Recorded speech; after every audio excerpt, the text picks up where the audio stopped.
행운과 행복TV 정락훈입니다. 오늘부터 유튜브를 시작합니다. 사람들은 행복은 만들 수 있지만 행운은 잡을 수 없다고 합니다. 저는 행운까지 잡는 법을 터득을 했습니다. 그것도 돈 한 푼 안 들이고 행운을 잡는 법입니다. 여기 족자에 있는 행운과 행복의 법칙 15계명만 실천하면 행운은 누구에게나 풀 수 있습니다. 그러면 저의 이야기부터 시작합니다. 지금으로부터 30년 전인 1990년 12월 어느 날 저는 어떤 깨달음을 얻게 되었습니다. 그때 저의 나이 45세, 안성 농협지도자교육원에서 교수로 있었습니다. 새벽 5시에 잠을 깨면서 저는 입속에서 계속 울부짖는 저의 목소리를 의식할 수 있었습니다. 그것은 하나님 감사합니다 였습니다. 눈에서는 눈물이 계속 흘러내렸습니다. 지나온 일들과 가족들의 얼굴이 계속 머릿속에 가득 차는 현상 속에서 저는 어떤 환희의 드라마를 연출하고 있었습니다. 일을 하면서도, 밥을 먹으면서도, 화장실에 가면서도 하나님 감사합니다는 계속 몸속에서 튀어나왔습니다. 내가 왜 이러지? 저는 종교를 갖고 있지도 않았는데 마치 종교인처럼 되어버린 것이었습니다. 하나님 감사합니다에 이어 저의 머리는 온통 즐거움이 넘치는 삶으로 변해버렸습니다. 이런 현상이 하루 이틀 안으로 끝나는 것이 아니었습니다.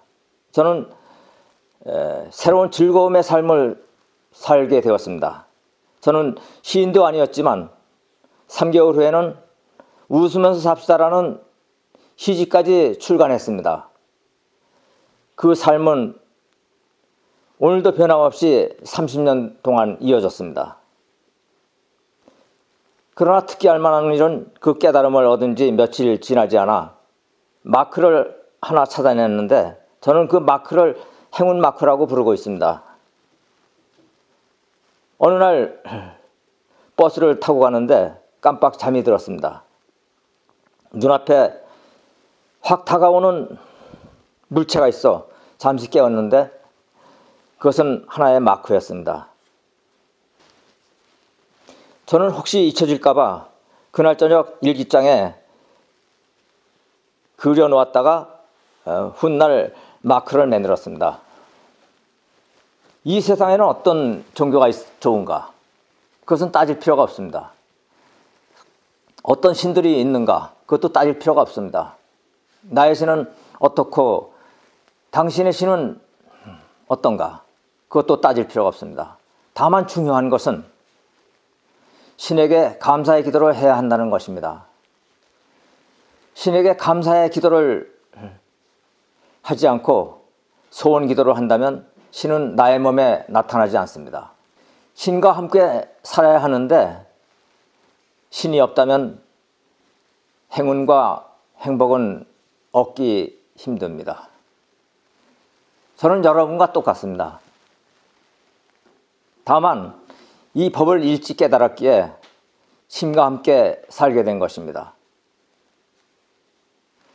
여기에서 첫째, 신에게 감사하라는 것만 깨달아도 나머지는 자연적으로 터득이 될 것입니다. 저는 베트남의 해변에서 해수욕을 즐기며 여생을 보낼 계획을 세웠다가 하나님으로부터 호된 꾸지람을 받고 새롭게 저의 계획을 정립하기로 했습니다. 하나님은 저에게 세계 평화와 인류의 행복을 위하여 일하라고 말씀하셨습니다. 처음에는 그 뜻을 전혀 눈치채지 못하다가 드디어 그 뜻을 알게 되었습니다. 신이 없는 공사 국가까지 이 법을 통달할 수 있다는 희망과 그것만으로도 세계 평화와 인류의 행복을 이루어질 수 있음을 말입니다. 저는 유엔 사무총장도 아니고 강대국의 지도자도 아니지만 힘과 함께라면 가능하다는 생각을 갖게 되었습니다.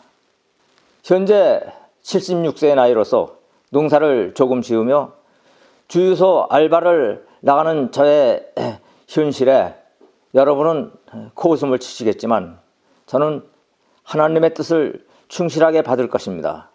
하나님은 저에게 3권의 책을 쓰게 하셨습니다. 120세까지 건강하게 사는 법, 병강세 만들기,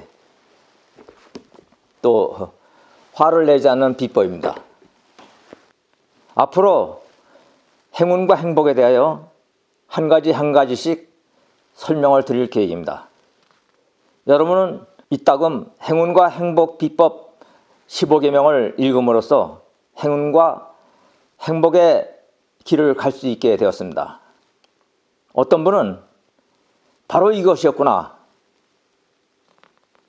무릎을 치면서 깨달음을 얻는 분도 있을 것입니다. 감사의 충만함 속에서 신과 함께 살 수 있다는 가능성, 여러분은 행운과 행복을 얻는 것입니다. 오늘 처음으로 영상을 찍게 되었는데 제가 부족한 점이 많더라도 이해해 주시고 앞으로 상당히 많은 것을 여러분과 함께 공유하고자 합니다. 많은 부탁드리면서 좋아요, 구독 부탁드리겠습니다.